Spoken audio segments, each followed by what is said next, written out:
La idolatría en la era judaica, lección número 27, Eliseo, parte 3. Resumen de la lección anterior. Hemos tenido dos lecciones sobre el ministerio del profeta Eliseo. Dios, a través de este profeta, hizo muchos milagros. Proveyó agua física para ayudar a una población. Esto lo encontramos en 2 Reyes, capítulo 2, versículos 19 al 22. Y también para saciar a los ejércitos de Israel, Judá y Edom, y de esta manera derrotar a los moabitas. 2 Reyes capítulo 3. Multiplicó el aceite de la viuda del profeta para ayudarla y salvar su vida. 2 Reyes capítulo 4 versículos 1 al 7. Resucitó al hijo de la Sunamita. 2 Reyes capítulo 4 versículos 17 al 37. Purificó el potaje venenoso de los profetas y multiplicó el alimento. 2 Reyes capítulo 4 versículos 38 al 44. Sanó de lepra a Naamán. Las cosas que Dios hizo a través de Eliseo, las hizo también de manera personal el mismo Dios, tanto en el Antiguo Testamento como en el Nuevo Testamento. Hoy continuaremos estudiando sobre el ministerio de este profeta, Eliseo. Recordemos en qué parte de la historia de Israel estamos. Por Israel, el reino del norte, estaba reinando Joram. Por el reino del sur, o sea, por Judá, estaban reinando Josafat y Joram. Y por el rey o por la nación de Siria, estaba gobernando Ben-Hadad II. Continúa el ministerio de Eliseo. Ahora vamos a leer un texto bíblico donde Eliseo colabora en construir un lugar más grande para reunirse con los profetas. Cierto día, el grupo de profetas fue a ver a Eliseo para decirle: como puedes ver, este lugar donde nos reunimos contigo es demasiado pequeño. Bajemos al río Jordán, donde hay bastantes troncos. Allí podemos construir un lugar para reunirnos. Me parece bien, les dijo Eliseo. Vayan. Por favor, ven con nosotros, le dijo uno de ellos. Está bien, iré, contestó él. Entonces Eliseo fue con ellos. Una vez que llegaron al Jordán, comenzaron a talar árboles, pero mientras uno de ellos cortaba un árbol, la cabeza de su hacha cayó al río. ¡Ay, señor! Gritó. Era un hacha prestada. ¿Dónde cayó?, preguntó el hombre de Dios. Cuando le mostró el lugar, Eliseo cortó un palo y lo tiró al agua en ese mismo sitio. Entonces la cabeza del hacha salió a flote. Agárrala, le dijo Eliseo, y el hombre extendió la mano y la tomó. Según de Reyes capítulo 6, versículos 1 al 7. Esto nos enseña que para Dios y su obra, toda herramienta es útil y nada ha de desecharse. Dios permita que nuestro territorio también se vaya ensanchando, no solo permitiendo que cada congregación local crezca, sino que vayan saliendo muchos más obreros dispuestos a servir a Dios en muchas partes del mundo, utilizando muchas herramientas físicas y tecnológicas para llevar a cabo el trabajo de la obra de Dios. Los profetas, o la escuela de los profetas, los hijos de los profetas, se habían dado cuenta que su ministerio iba creciendo y que el lugar donde se reunían era un lugar muy pequeño. Le propusieron a Eliseo construir un lugar más grande y le dijeron el sitio, abajo en el Jordán. Eliseo le dijo, vayan, y nos dijo, ven con nosotros, le dijeron ellos. Y estaban construyendo, y en el momento que estaban cortando los árboles, el hacha cayó al río. El hombre se preocupó porque era una hacha prestada y Eliseo la recogió. Para Dios, hermanos, y su obra, toda herramienta es útil. Dios utiliza muchas herramientas físicas como esta hacha, pero también utiliza muchas herramientas tecnológicas con el firme propósito de llevar a trabajo la obra del ministerio. Lamentablemente, el enemigo no descansaba ni en aquel tiempo ni en este. Ben-Hadad II, el rey de Siria, Aun cuando su general Naamán había sido sanado y recuperado al 100% para su ejército, como lo estudiamos en la lección anterior, siguió subestimando el poder de Dios. Y en vez de agradecerle por recuperar al general, sigue buscando la manera de perjudicar al pueblo de Israel. Pero todo esto, hermano, lo va a permitir Dios para mostrar siempre su poder. Recordemos que Dios tiene planes para Siria, en 1 Reyes 19:15 nos lo dice. Cada vez que el rey Aram entraba en guerra con Israel, consultaba con sus funcionarios y le decía, movilizaremos nuestras fuerzas en tal y tal lugar. Sin embargo, de inmediato, Eliseo, el hombre de Dios, le advertía al rey de Israel, no te acerques a ese lugar, porque allí los arameos piensan movilizar sus tropas. Entonces el rey de Israel mandaba un aviso al lugar indicado por el hombre de Dios. Varias veces Eliseo le advirtió al rey para que estuviera alerta en esos lugares. Dios siempre desbarata los planes del enemigo. Aram planificaba atacar al rey y Dios le decía a Eliseo lo que Ben-Hadad estaba planificando. Y esto lo hace Dios siempre a través de sus siervos aquí en la tierra, como lo hizo con Eliseo. Y a su vez, esto funciona si y solo si los siervos anunciamos el plan de Dios. Y si el que se lo anunciamos es obediente. Y esto sucede en todos los sentidos, tanto para desbaratar el plan del enemigo, así como para ejecutar su propio plan. Ben-Hadad planificaba, Dios le decía a Eliseo el plan de Ben-Hadad y Eliseo se lo iba a contar al rey Joram. De nada valía que Dios se lo dijera a Eliseo si Eliseo no le revelaba el plan a Joram. Y de nada valía que Dios se lo revelara a Eliseo, que Eliseo se lo dijera a Joram y que Joram no actuara conforme a la voluntad de Dios. Para que se cumpliera y desbaratar el plan de Ben-Hadad II, era necesario que los tres participaran: Dios, Eliseo y el rey Joram. Tanto el plan trazado a través de Elías y ejecutado por Eliseo, lo que estudiamos en la lección 23, este era el orden bíblico en que se dieron las cosas. Elías unge a Eliseo. Eliseo va a ungir a Asael y un miembro del grupo de profetas va a ungir a Jehú. Este es el plan trazado a través de Elías, que lo va a ejecutar Eliseo. Dios se lo mostró a Elías. Y una vez más, Dios se lo muestra a Elías, Elías lo va a hacer funcionar a través de Eliseo y Eliseo va a hacer que cada una de estas tres cosas se cumplan, bien sea a través de él o a través de la escuela de los profetas, como lo estudiamos en la lección 23.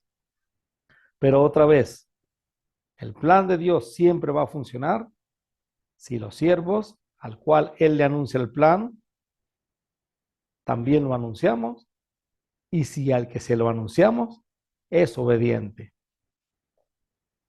De la misma manera, el plan eterno de Dios plasmado en la obediencia al Evangelio. Jesús dijo, vayan por todo el mundo y prediquen la buena noticia a todos. El que crea y sea bautizado será salvo, pero el que se niegue a creer será condenado. Eso está en Marcos capítulo 16, versículos 15 al 16. Estamos los que anunciamos el plan de Dios, los que predicamos el Evangelio. Jesús, como Dios, le da la orden a los apóstoles y a los discípulos para que vayan y prediquen la buena nueva a todos. El que crea y sea bautizado será salvo. Entonces, están también o estamos los que escuchamos el plan de Dios. Y estamos también los que obedecen el plan de Dios. Entonces es importante el que lo anuncia, el que lo escucha y la obediencia. Pero todo forma parte de un plan. Dios diciendo, vaya y prediquen el Evangelio, los discípulos yendo a predicar el Evangelio y la persona que recibe el Evangelio, creyendo y siendo bautizado. Para que la persona sea salva, se tiene que cumplir estos tres pasos. Para que se desbaratara el consejo o el plan de Ben-Hadad II, tenía que cumplirse los planes tal y como Dios los había programado. Estas tres cosas deben funcionar siempre para que el plan de Dios se pueda ejecutar. Si no lo hacemos, es como si Dios le hubiera revelado el plan de Ben-Hadad II a Eliseo y este no se lo hubiese dicho a Jorán, o que se lo hubiese dicho a Jorán y Jorán no hubiese tomado cartas en el asunto. Como dije anteriormente, para que el plan funcione, todos tenemos que cumplir con nuestra parte. Esa situación de que Jorán se enterara acerca de los planes que tenía Ben-Hadad disgustó mucho al rey de Aram, que es Ben-Hadad II, al rey de Siria, y llamó a sus oficiales y les preguntó: ¿quién de ustedes es el traidor? ¿Quién ha estado informándole al rey de Israel acerca de mis planes? No somos nosotros, mi señor el rey, respondió uno de los oficiales. Eliseo, el profeta de Israel, le comunica al rey de Israel hasta las palabras que usted dice en la intimidad de su alcoba. Según de Reyes capítulo 6, versículos 11 al 12. Dios conoce, hermanos, hasta las palabras que decimos en la intimidad de la alcoba. Los pensamientos más íntimos de una persona los conoce Dios, dice Hebreos capítulo 4, versículo 13. Lo que solo el hombre cree saber, también lo sabe Dios. 1 Corintios capítulo 2, versículo 11. Por eso no hay nada que se le pueda ocultar a nuestro Dios. Y los pensamientos que tenía Ben-Hadad aún en la intimidad de su alcoba, Dios se lo daba a conocer a Eliseo. Sobre todos aquellos que iban en contra de la obra de Dios. Si Ben-Hadad planificaba algo para destruir al rey de Israel, siendo el rey de Israel Jorán un hombre que era infiel a Dios, aún así era un siervo de Dios y Dios se lo daba a conocer a Eliseo. El disgusto de Ben-Hadad II era muy grande. Ben-Hadad no podía planificar ni siquiera en sus pensamientos. Vayan a averiguar dónde está, les ordenó el rey, para mandar soldados a capturarlo. Luego le avisaron: Eliseo está en Dotán. Según de Reyes capítulo 6, versículo 13. Dotán estaba muy cerca de lo que era el Monte Carmelo, donde vivía prácticamente Eliseo. Así que una noche el rey de Aram envió un gran ejército con muchos caballos y carros de guerra para rodear la ciudad. Al día siguiente, cuando el sirviente del hombre de Dios se levantó temprano y salió, había tropas, caballos y carros de guerra por todos lados. Oh Señor, ¿qué vamos a hacer ahora?, gritó el joven a Eliseo, según de Reyes 6:15. Eliseo y su siervo estaban rodeados. Los sirios estaban en su puerta y no precisamente para que sanaran a su general. El nuevo siervo de Eliseo estaba comenzando su ministerio siendo probado. ¿Y con qué clase de prueba? Oh Señor, ¿qué vamos a hacer ahora?, gritó el joven a Eliseo. Eliseo sabe a quién sirve. Eliseo sabe en quién cree. Y Eliseo confía plenamente en que Dios no lo iba a desamparar, como no lo había hecho en anteriores oportunidades. Oh Señor, ¿qué vamos a hacer ahora?, gritó el joven a Eliseo. No tengas miedo, le dijo Eliseo. Hay más de nuestro lado que del lado de ellos, según de Reyes 6:16. Eliseo sabe muy bien en quién cree y confía plenamente en que Dios no lo iba a desamparar. Así como Dios había revelado los planes del rey sirio, también debió haberle dado a conocer este plan de que el rey lo iba a mandar a capturar. El rey lo emboscó en horas de la noche. Tal vez pensaba que a esa hora Eliseo no se enteraría del plan. Pero una cosa podemos estar seguros: Las tinieblas no pueden contra la luz. Y era tal la confianza que Eliseo tenía en Dios que el saber que esa misma noche le estaban rodeando no le quitó para nada el sueño. Eliseo durmió ese día como un bebé, aún sabiendo que las tropas del rey sirio iban a venir a rodearle. Pero Eliseo confiaba plenamente en el plan de Dios. Sabía que también ese plan Dios lo iba a desbaratar. Su confianza estaba depositado en el que no se adormecerá ni dormirá, como dice el Salmo 121, versículo 4. Eliseo sabía que así como Dios había librado de la muerte al rey y a muchos israelitas, él también en esa oportunidad sería librado de la muerte. Eliseo confiaba plenamente en Dios, pero necesitaba que su siervo también lo hiciera. Ya para esta oportunidad no estaba Giesi. Giesi había sido sentenciado con la enfermedad de la lepra, por lo que había pasado con Naamán, y lo estudiamos en la lección anterior. Ahora con un nuevo siervo, Eliseo necesitaba que su siervo confiara plenamente en Dios, que viera el poder de Dios. Hay momentos en que solo las palabras no nos pueden tranquilizar. Y ahí también actúa Dios. Eliseo le había dicho, tranquilo, no te preocupes, son más los que están de nuestro lado que los que están del lado de ellos.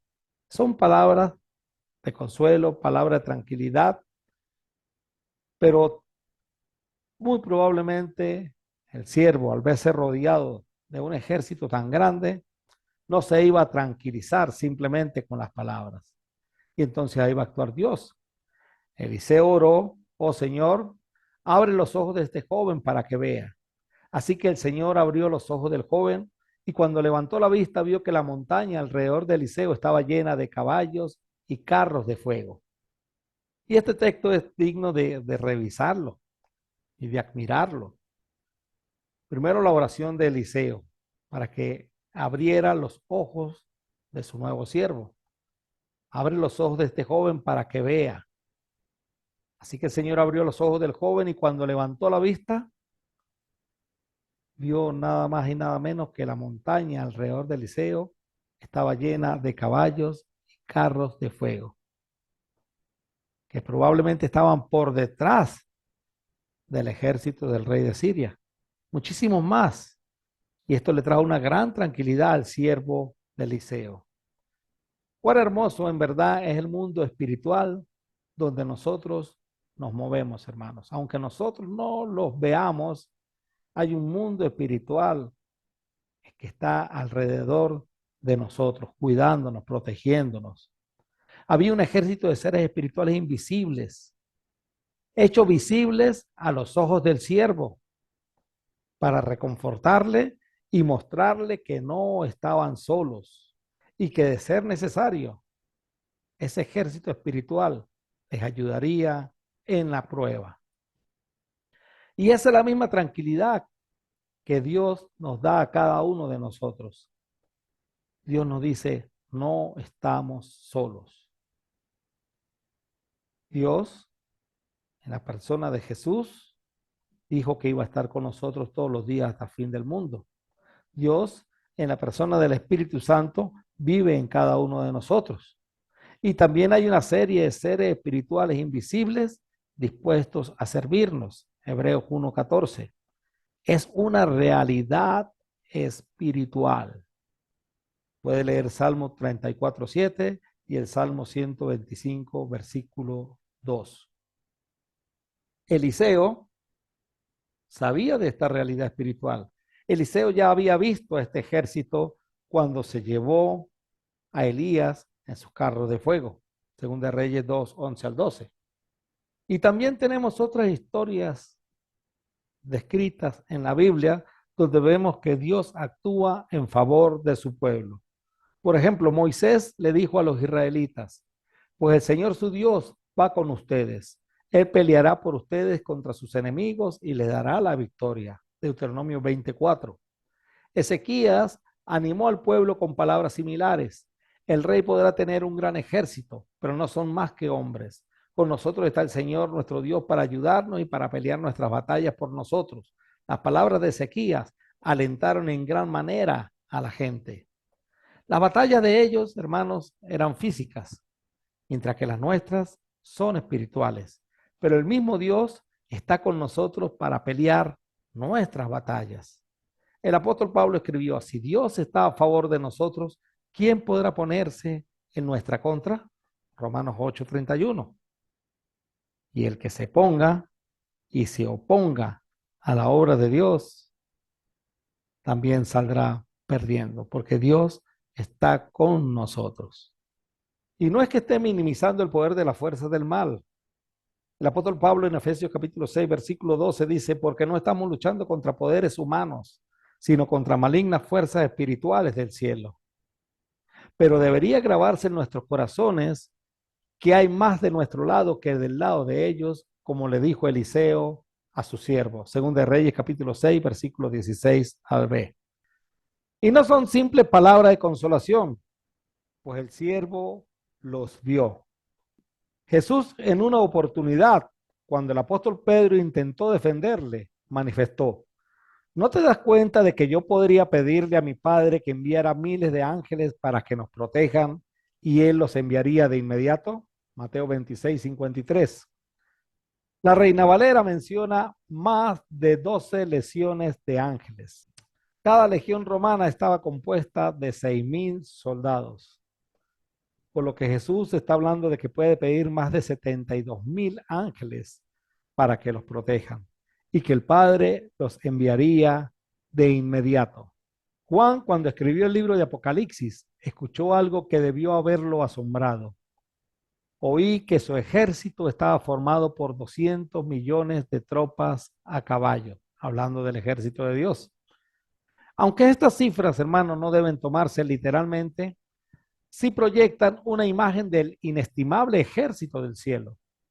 La próxima vez que usted se encuentre en una lucha espiritual, recuerde quién está peleando por usted y pídale a Dios que le abra los ojos del entendimiento.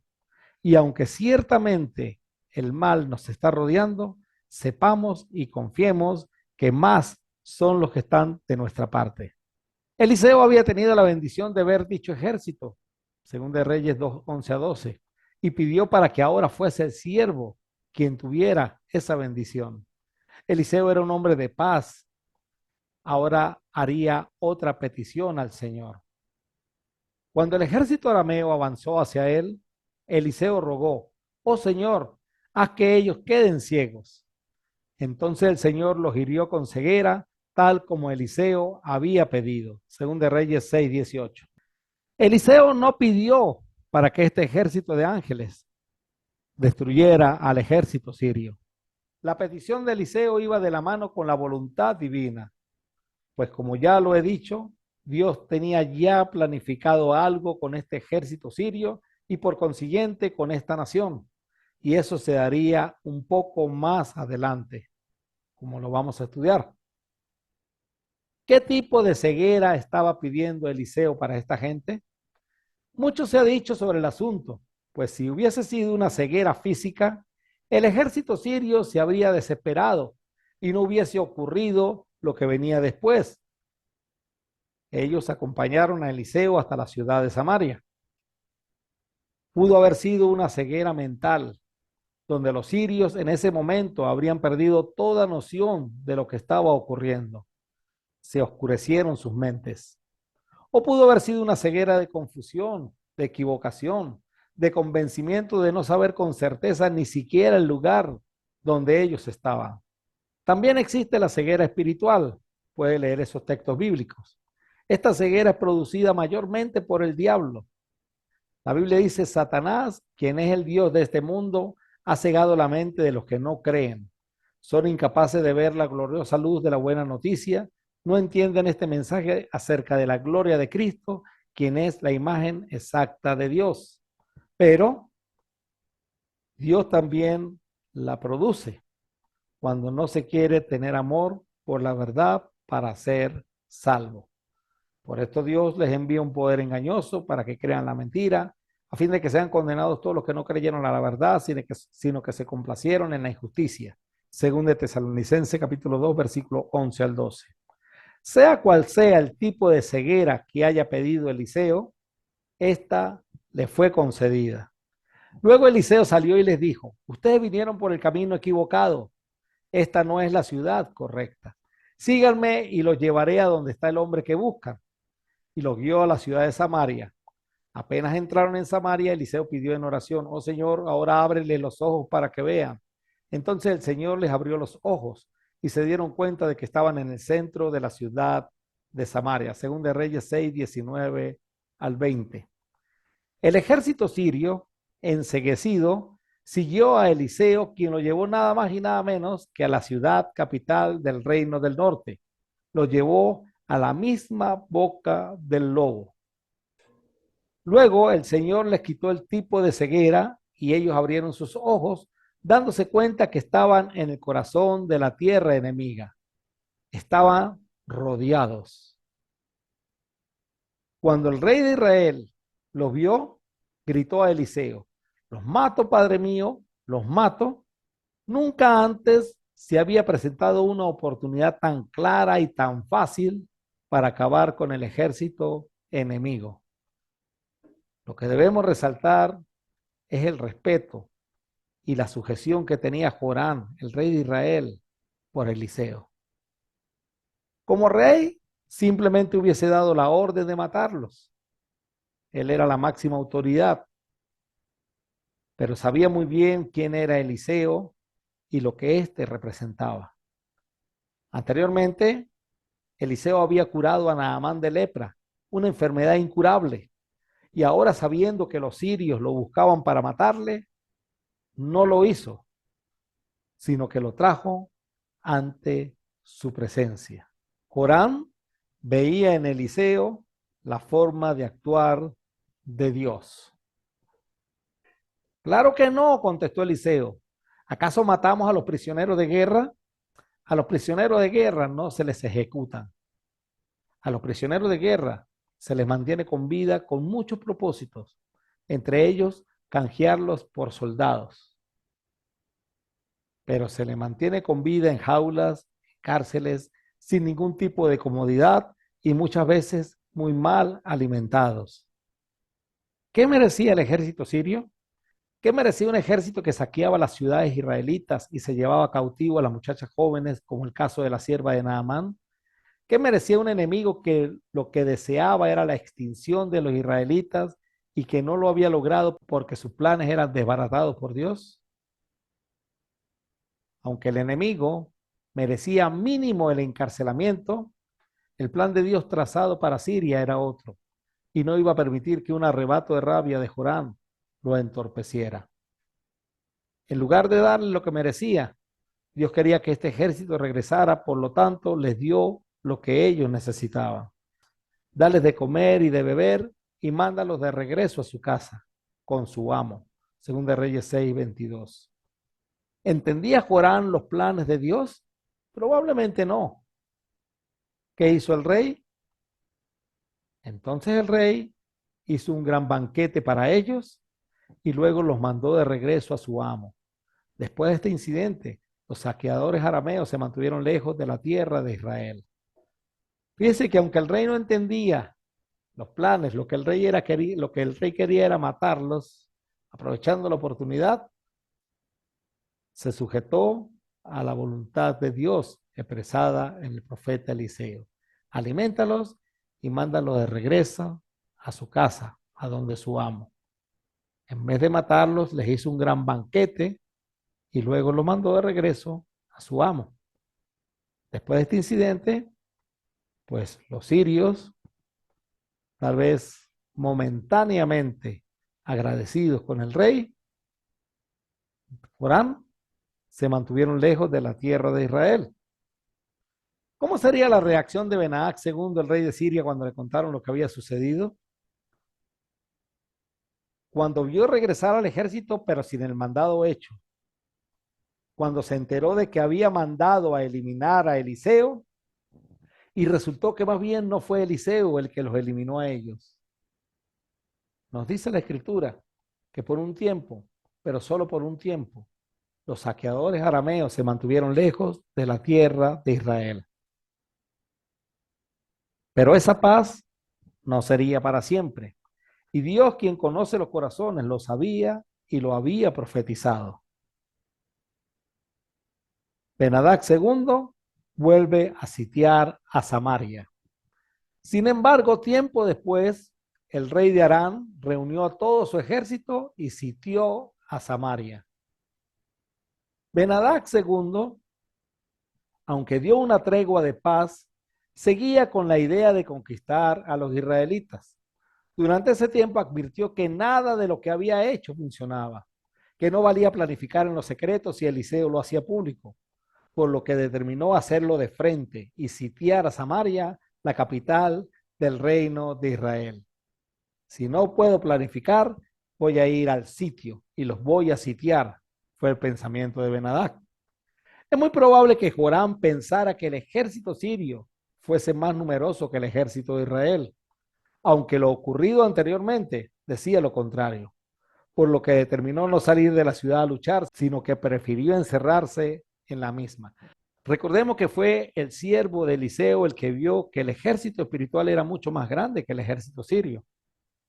No había sido Joram. Joram no había tenido la bendición de ver que eran más los que estaban con ellos que los que estaban en contra de ellos. Y tal vez Corán, pensando que el ejército sirio era más numeroso, prefirió quedarse encerrado en la ciudad donde fueron sitiados por los sirios. Al ver esta situación, Ben-Hadad se da cuenta del plan de Joram y decide no entrar a la ciudad, sino rodearla, no permitiendo que saliera ni que entrara nada ni nadie. Como consecuencia, ya que no podía entrar nada ni nadie, hubo mucha hambre en la ciudad.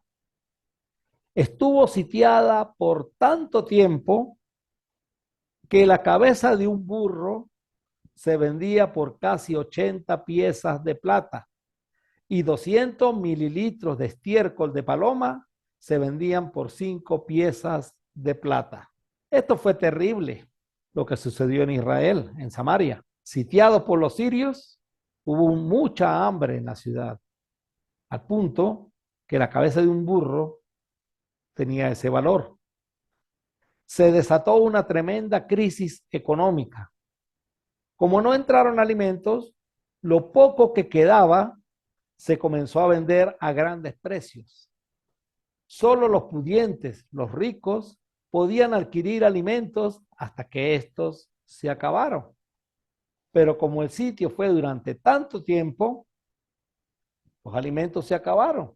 Y acabados los alimentos, no quedaba de otra que comenzar a comerse a los animales que le servían para transportarlos, entre ellos el burro, animal que según la ley era impuro. Fíjense, hermanos, los burros eran animales que se usaban para transportar carretas y en ellas los alimentos. Pero como no podían entrar ni salir y no había comida, pues lo que quedaban eran los burritos. Entonces comenzaron a comerse a los burros. Eran animales impuros. O sea, la ley judía decía que el burro no podía comerse, aunque era de gran ayuda a muchos israelitas, aunque el que tenía muchos burros significaba que tenía una buena posición económica en Israel, el burro no se podía comer. Pero como no habían alimentos, a ellos no les quedó de otra que comenzar a comerse a estos animales. Pero cuando se acabó la carne de burro, pero agotada la carne de burro, entonces procedían a vender la cabeza. Imagínense, tal era la falta de comida y la demanda que había, que una cabeza de burro huesuda y con apenas carne, porque ¿qué se le puede sacar a una cabeza de burro? Y además burro flaco, porque no había comida ni para alimentarlos a ellos. Esta llegó a ser un alimento de lujo y costaba 80 piezas de plata. Si esas piezas eran ciclos, eso equivalía a $176 americanos. Una cabeza de burro huesuda y con apenas carne costaba $176. Y 200 mililitros de estiércol de paloma costaba 5 piezas de plata, es decir, 200 mililitros de estiércol, o sea, menos de un cuarto de litro, costaba $11 americanos. Y el estiércol lo usaban en lugar de la sal. El estiércol lo usaban para condimentar la cabeza del burro. A los israelitas les tocó muy duro en esta oportunidad. Solo los ricos podían pagar tales precios, pero la mayoría del pueblo era pobre y el hambre cada día acechaba más, por lo que la indigencia cada día era mayor. Por eso el rey, por temor de que alguien a causa del hambre entregara la ciudad, todos los días inspeccionaba las murallas y las guardias por si alguno estuviera oculto allí, a fin de impedir con estas visitas la realización de tales actos si existía este propósito. Esto nos lo dice Flavio Josefo en su libro Antigüedades de los Judíos, tomo 2, libro 9, capítulo 4. Era tanta la situación fuerte que vivía en Israel, en Samaria, que el rey temía que alguien entregara la ciudad con tal de que hubiese alimento, con tal de que hubiese comida. Por eso el rey se lo pasaba vigilando e inspeccionando las murallas y también a todos los guardias de la ciudad. Cierto día, mientras el rey de Israel caminaba por la muralla de la ciudad, una mujer lo llamó. Mi señor el rey, por favor, ayúdeme, le dijo. Él le respondió, si el señor no te ayuda, ¿qué puedo hacer yo? No tengo comida en el granero, ni vino en la prensa para darte. Pero después el rey le preguntó, ¿qué te pasa? Ella contestó, esta mujer me dijo, mira, comámonos a tu hijo hoy y mañana nos comeremos al mío. Entonces cocinamos a mi hijo y nos lo comimos. Al día siguiente yo le dijo, mata a tu hijo para que nos lo comamos, pero ella lo había escondido. Hasta este punto llegó el hambre en la ciudad de Samaria por el sitio de los sirios. Esta es una de las consecuencias más tristes de esta historia, de esta narración. Y este es el primer relato de canibalismo en medio del pueblo de Dios. Fíjense, la mujer le está diciendo, comámonos a tu hijo hoy y mañana nos comeremos al mío. Entonces cocinamos a mi hijo y nos lo comimos. Fue un relato de canibalismo que sucedió en la ciudad de Samaria cuando los sirios sitiaron esa ciudad. Pero también la historia nos habla de otras dos situaciones similares con resultados distintos al que se dio en esta oportunidad. Similares porque hubo también casos de canibalismo, pero los resultados distintos fue que en esta oportunidad los israelitas salieron en victoria a pesar de el canibalismo sucedido y en las otras oportunidades salieron derrotados. Vamos a ver. La primera, esta clase de atrocidad también ocurrió durante el sitio de Jerusalén impuesto por Nabucodonosor en el año 587 antes de Cristo. En Lamentaciones capítulo 2, versículo 20, la Biblia dice, mira, oh Jehová, y considera a quien has hecho así. ¿Han de comer las mujeres el fruto de sus entrañas, los pequeñitos a su tierno cuidado? ¿Han de ser muertos en el santuario del Señor el sacerdote y el profeta? Ocurrió después de que los babilonios sitiaron Jerusalén. Lamentaciones es un libro donde Jeremías se lamenta de lo ocurrido. Y en el mismo Lamentaciones, pero ahora en el capítulo 4, versículo 10, la Biblia dice, las manos de mujeres piadosas cocieron a sus hijos. Sus propios hijos les sirvieron de comida en el día del quebrantamiento de la hija de mi pueblo. En una oportunidad sucedió algo similar, entonces, como sucedió en Segunda de Reyes capítulo 6.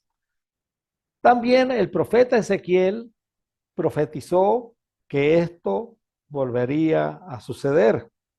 Eso lo encontramos en Ezequiel capítulo 5, versículo 10. Por eso los padres comerán a los hijos en medio de ti, y los hijos comerán a sus padres, y haré en ti juicios y esparciré a todos los vientos todo lo que quedare de ti. Esta profecía se iba a cumplir cuando el ejército romano sitió a la ciudad de Jerusalén entre el año 70 y el año 74.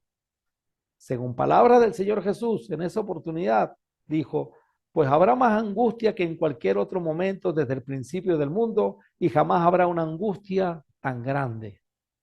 Si desean saber más sobre esta historia, puede buscar por internet el libro Guerra de los Judíos de Flavio Josefo y busquen los tomos 6 y 7.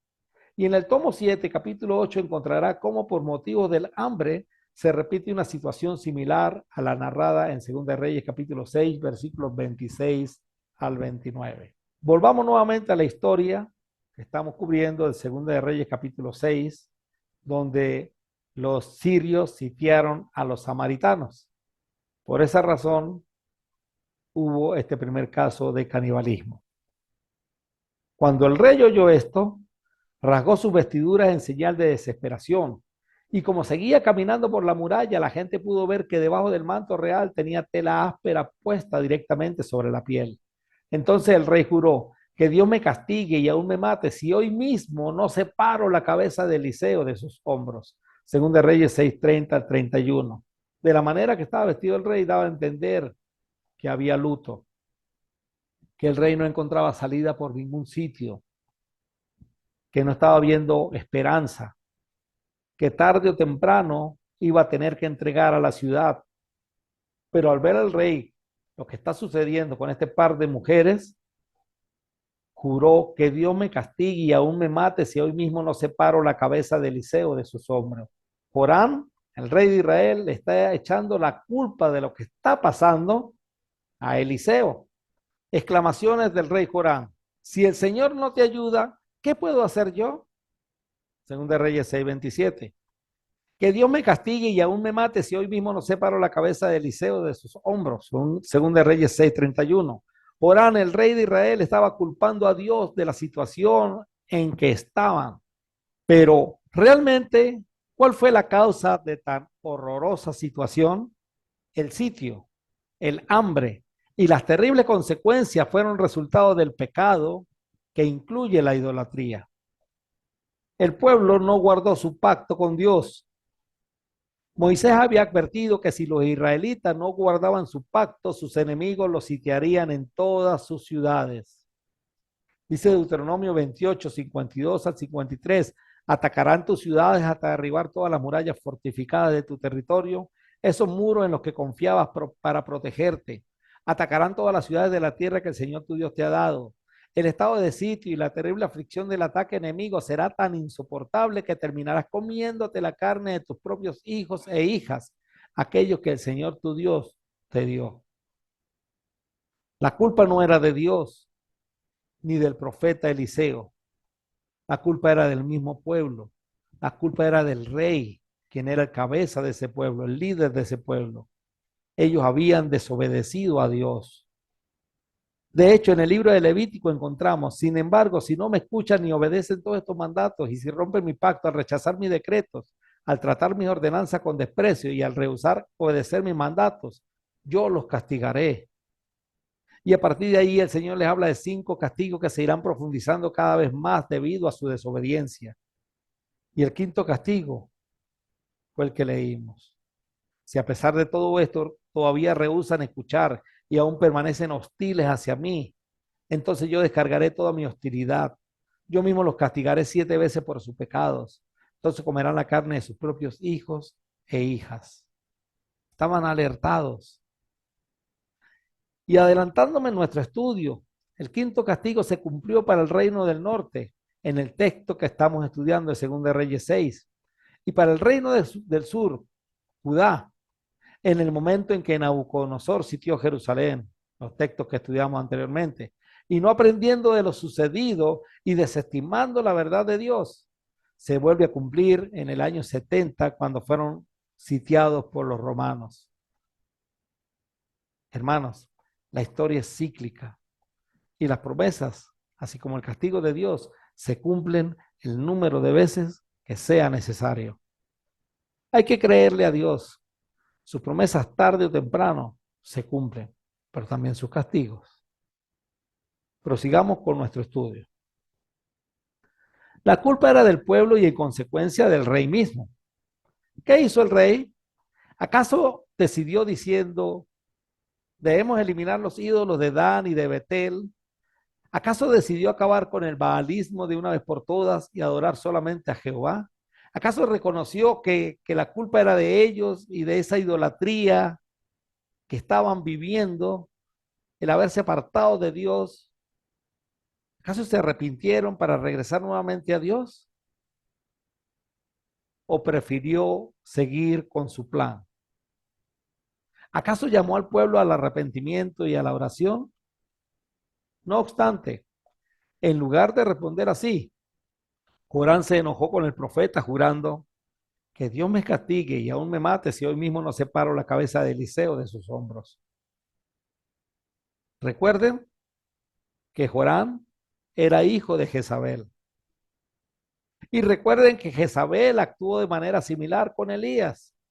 Que los dioses me hieran e incluso me maten si mañana a esta hora yo no te he matado, así como tú los mataste a ellos. Primera de Reyes 19:2. Morán está actuando de la misma manera como está actuando su mamá, Jezabel. De la misma manera como Acab, el padre de Jorán, había culpado a Elías de las desgracias del pueblo israelita, también su hijo Jorán estaba culpando a Eliseo. También se repite, era algún asunto familiar. Jorán estaba actuando como sus padres y como el mismo Ben-Hadad cuando quiso matar a Eliseo.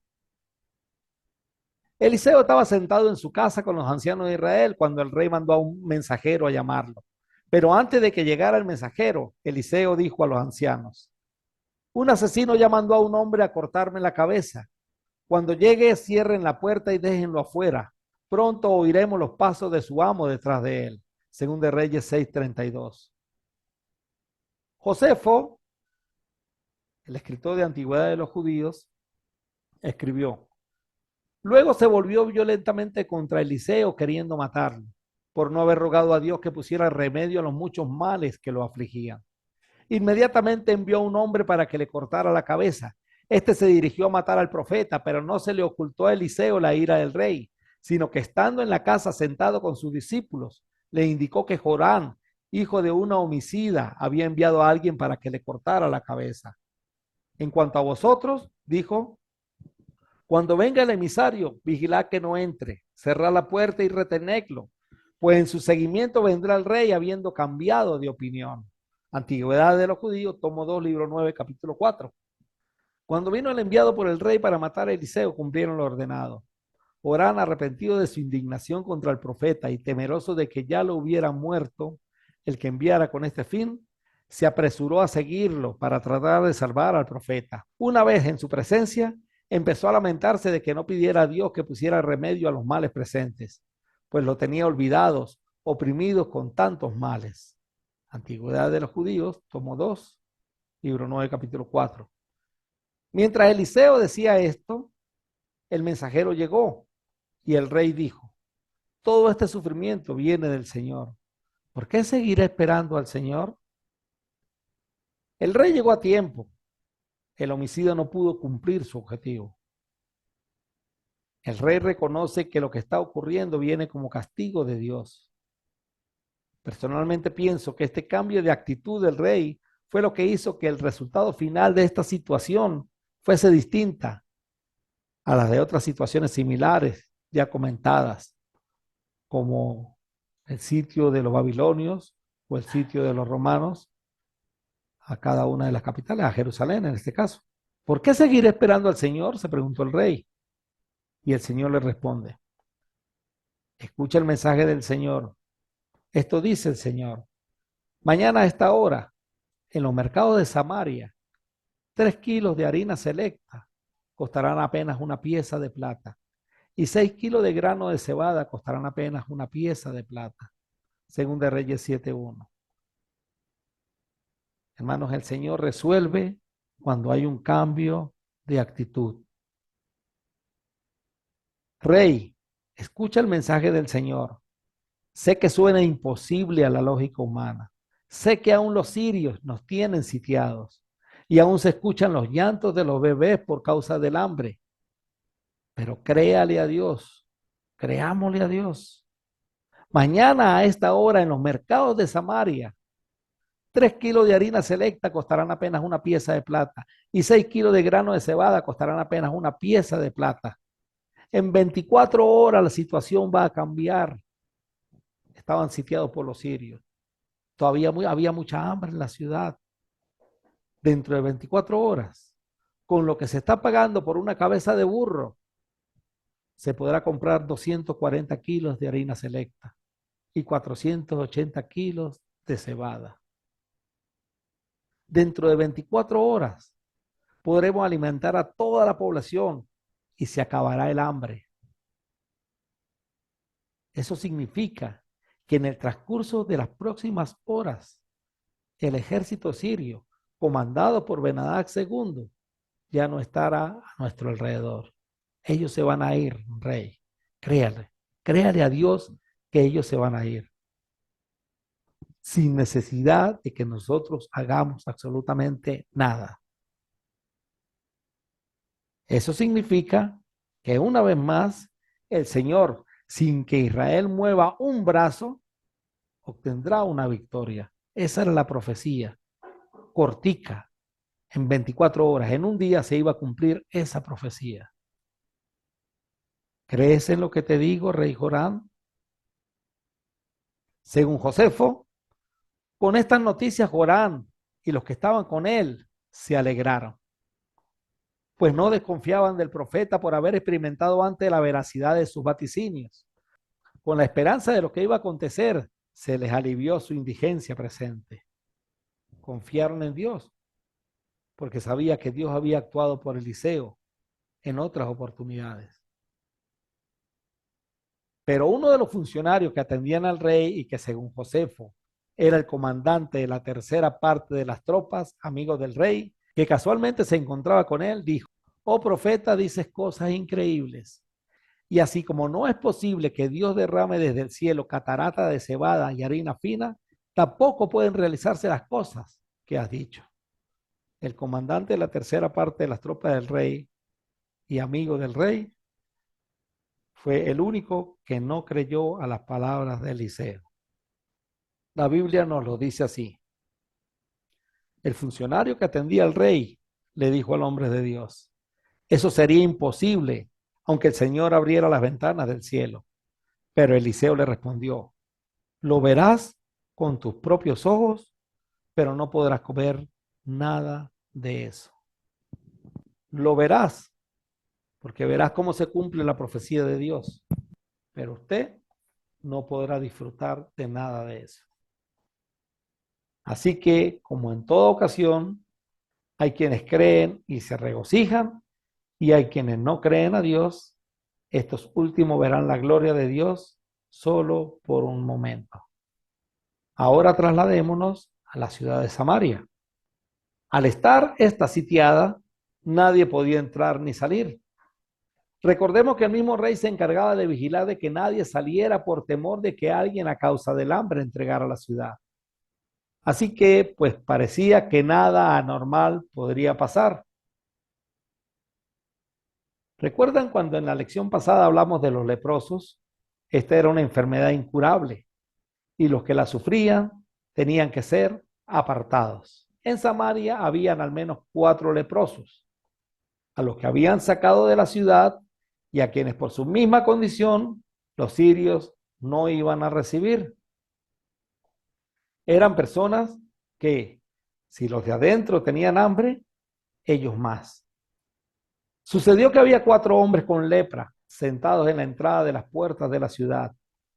¿De qué nos sirve sentarnos aquí a esperar la muerte?, se preguntaban unos a otros. Si nos quedamos aquí, moriremos. pero con el hambre que hay en la ciudad, moriremos de hambre también allá si regresamos. Así que mejor sería ir y entregarnos al ejército arameo. Si ellos nos perdonan la vida, mucho mejor, pero si nos matan, igual habríamos muerto. Así que al ponerse el sol, salieron hacia el campamento de los arameos, pero cuando se aproximaron al límite del campamento, no había nadie. Cuando los leprosos salieron a entregarse a los sirios, se encontraron con que estos ya no estaban. Los sirios se habían ido. Ahora estudiemos lo que hizo Dios para que tal cosa ocurriera. El Señor hizo que el ejército arameo escuchara el traqueteo de carros de guerra a toda velocidad, el galope de caballos y los sonidos de un gran ejército que se acercaba. Por eso gritaron unos a otros: el rey de Israel ha contratado a los hititas y a los egipcios para que nos ataquen. Así que se llenaron de pánico y huyeron en la oscuridad de la noche. Abandonaron sus carpas, sus caballos, sus burros y todo lo demás, y corrieron para salvar la vida. Según de Reyes 7, 6 al 7. En beneficio de su pueblo, Dios ha obrado maravillosamente, confundiendo ejércitos, haciéndose que se maten unos a otros. En 2 de Reyes 3, 20 al 23 tenemos un ejemplo de ello. Cuando los leprosos llegaron al límite del campamento, fueron de carpa en carpa. Comieron y bebieron, sacaron plata, oro y ropa, escondieron todo. Finalmente se dijeron entre ellos: esto no está bien. Hoy es un día de buenas noticias y nosotros no lo hemos dicho a nadie. Si esperamos hasta la mañana, seguro que nos ocurre alguna calamidad.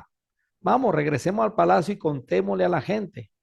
Así que regresaron a la ciudad e informaron a los porteros lo que había sucedido. Salimos al campamento arameo, dijeron, y allí no había nadie. Los caballos y los burros estaban atados y todas las carpas estaban en orden, pero no había ni una sola persona. Entonces los porteros gritaron la noticia a la gente del palacio. El rey se levantó de su cama a la mitad de la noche y dijo a sus oficiales: yo sé lo que pasó. Los arameos saben que estamos muriendo de hambre, por eso abandonaron su campamento y están escondidos en el campo. Esperan que nos salgamos de la ciudad para capturarnos vivos y tomar la ciudad. Entonces uno de sus oficiales le dijo: deberíamos mandar espías a investigar, que se lleven 5 de los caballos que quedan. Si les pasa algo, no será peor que si quedan aquí y mueran con nosotros. Así que prepararon 2 carros de guerra con caballos y el rey envió espías para que averiguaran qué había sucedido al ejército arameo. Los espías recorrieron todo el camino hasta el río Jordán, siguiendo un rastro de prendas y objetos tirados por los arameos cuando huyeron desesperadamente. Luego regresaron y le informaron al rey. Entonces la gente de Samaria salió corriendo y saqueó el campamento de los arameos. Así se cumplió ese día, tal como el Señor había prometido, que se venderían 3 kilos de harina selecta por una pieza de plata y 6 kilos de grano de cebada por una pieza de plata. Josefo nos describe la escena. El botín no era en ninguna manera vulgar y mediocre, sino de mucho oro y plata, así como de toda clase de animales. Además se apoderaron de gran cantidad de cebada, trigo y alimentos, como ni en sueños podían esperarlo. De modo que no solo quedaron libres de las anteriores aflicciones, sino que la abundancia fue tanta que 2 medidas de cebada se compraban por un ciclo y una medida de flor de harina por un ciclo, según la predicción de Eliseo. ¿Qué pasó con el incrédulo funcionario del rey? El rey asignó al funcionario que lo atendía para que controlara las multitudes en la puerta. Pero cuando salieron corriendo, lo atropellaron y lo pisotearon y así el hombre murió. Así que todo sucedió exactamente como el hombre de Dios lo había predicho cuando el rey fue a verlo a su casa. El hombre de Dios le había dicho al rey: mañana a esta hora en los mercados de Samaria 3 kilos de harina selecta costarán una pieza de plata y 6 kilos de grano de cebada costarán una pieza de plata. El funcionario del rey había respondido: eso sería imposible aunque el Señor abriera las ventanas del cielo. Y el hombre de Dios había dicho: lo verás con tus propios ojos, pero no podrás comer nada de eso. Y así fue. Las multitudes lo aplastaron y murió a la entrada de la ciudad. Según de Reyes 7, 17 al 20. Josefo nos sigue contando.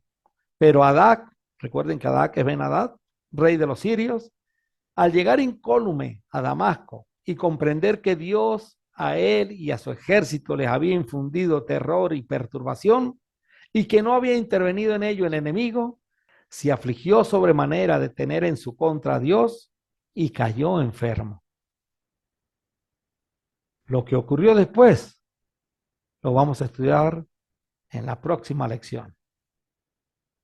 Gracias por su atención. Esta fue la lección 27 de la idolatría en la era judaica, Eliseo, parte 3. Dios puede cambiar en un momento lo que para el hombre es imposible. Que Dios le continúe bendiciendo.